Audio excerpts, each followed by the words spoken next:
Yes, all. Once again, I welcome you back. And ಇನ್ನೊಂದು ತುಂಬ ಜನಕ್ಕೆ ಇನ್ನೂ ಕನ್ಫ್ಯೂಷನ್ ಆಗ್ತಾನೆ ಇದೆ.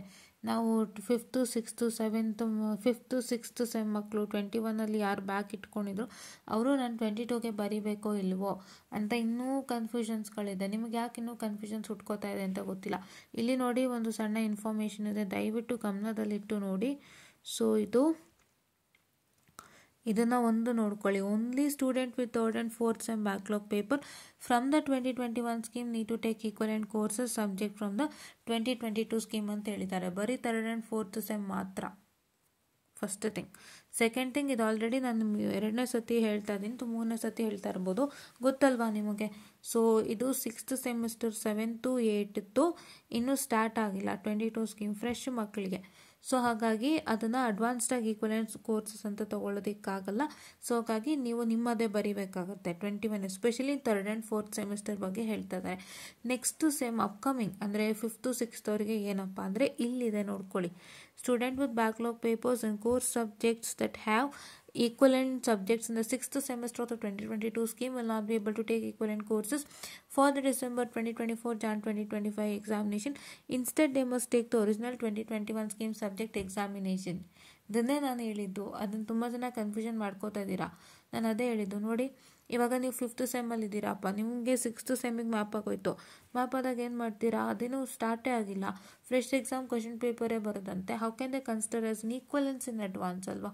ಸೊ ಅದಕ್ಕೋಸ್ಕರ ನೀವು ನಿಮ್ಮ ಒರಿಜಿನಲ್ದೇ ಬರೀಬೇಕಾಗುತ್ತೆ. ಅದರ ಪ್ರಾಬ್ಲಮ್ ಆದಾಗ 6th ಸೆಮಿಸ್ಟರ್ ಮಕ್ಕಳಂತೂ 6th ಸೆಮಿಸ್ಟರ್ ಮಕ್ಕಳಿಗೆ ಒಂದು ಸಜೆಷನ್ ನಾನು ಕೊಡ್ತೀನಿ. 6th ಸೆಮ್ಮಲ್ಲಿ ನಿಮ್ದು ಯಾವುದಾದ್ರೂ ಬ್ಯಾಕ್ಲಾಗ್ ಇತ್ತು ಅಂತಂದರೆ 21 CS 61 62 ಆರ್ 21 ಸ್ಟಾರ್ ನಿಮ್ದು ಯಾವ ಬ್ರಾಂಚ್ ಇದೆ ಅದು. ಇಫ್ ಇನ್ ಕೇಸ್ ನಿಮಗೆ 6th ಸೆಮ್ಮಲ್ಲಿ ಬ್ಯಾಕ್ಲಾಗ್ ಆಗಿರ್ತಾರೆ, ಸೊ ನೀವು ಒಂದು ಸಲ ನಿಮ್ಮ ಮ್ಯಾಪಿಂಗ್ ಸಬ್ಜೆಕ್ಟ್ ಚೆಕ್ ಮಾಡ್ಕೊಳ್ಳಿ. ನಿಮ್ಮ ಮ್ಯಾಪಿಂಗ್ ಸಬ್ಜೆಕ್ಟ್ ಬಂದು if in case it is 5th semester R below, ಅಂದರೆ ನಿಮ್ಮ 6th ಸೆಮ್ ಸಬ್ಜೆಕ್ಟ್ ಆದರೂ 5th ಸೆಮ್ ಸಬ್ಜೆಕ್ಟಿಗೆ ಮ್ಯಾಪ್ ಆಗಿಬಿಟ್ಟಿದ್ರೆ ಆವಾಗ 5th ಸೆಮ್ ಮಕ್ಕಳು ಏನು 2022 ಸ್ಕೀಮ್ ಮಕ್ಕಳಿಗೆ ಏನು ಎಕ್ಸಾಮ್ ಬರೀತಾರಲ್ಲ ಅವ್ರ ಜೊತೆ ಬರೋದು ಬಿಡಿ, ಆಯಿತಾ.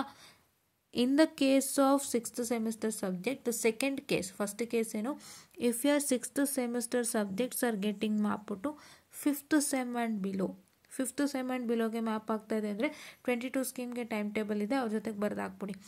If in case if your 6th sem is map to 6th sem and above, that is 6th 7th 8th ಈ ಥರ ಮ್ಯಾಪ್ ಆಗಿದ್ದರೆ ಆವಾಗ ನೀವು ನಿಮ್ಮ ಒಂದು 2021 ಸ್ಕೀಮ್ ಸಬ್ಜೆಕ್ಟ್ ಎಕ್ಸಾಮಿನೇಷನ್ನೇ ತೊಗೋಬೇಕಾಗುತ್ತೆ. ಅದನ್ನೇ ಇಲ್ಲಿ ಕ್ಲಿಯರ್ ಕಟ್ಟಾಗಿ ಹೇಳಿದ್ದಾರೆ.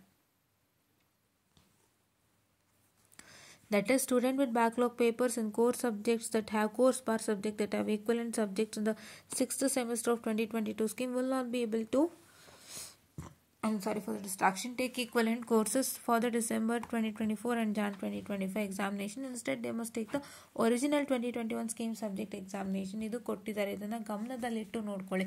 ಈ ಸರ್ಕ್ಯುಲರ್ ನಮ್ಮ ಗ್ರೂಪಲ್ಲಿದೆ, ದಯವಿಟ್ಟು ಟೆಲಿಗ್ರಾಮ್ ಗ್ರೂಪ್ನ ಫಾಲೋ ಮಾಡಿ ಜಾಯ್ನ್ ಆಗಿ, ಸೊ ದಟ್ ನಿಮ್ಗೆ ಇದೆಲ್ಲ ಸಿಗುತ್ತೆ, ಓಕೆನಾ. So this is what is all for today ಅಂತ ಹೇಳ್ತಾ ಕರೆಕ್ಟಾಗಿ ಕ್ಲಾರಿಫೈ ಆಗಿದೆ ಅಂತ ಅಂದ್ಕೊಂಡಿದ್ದೀನಿ. ದಯವಿಟ್ಟು ಅದನ್ನು ನೀಟಾಗಿ ಕೇಳಿಸ್ಕೊಳ್ಳಿ ಅಂತ ಹೇಳ್ತಾ I will just end the session and thank you.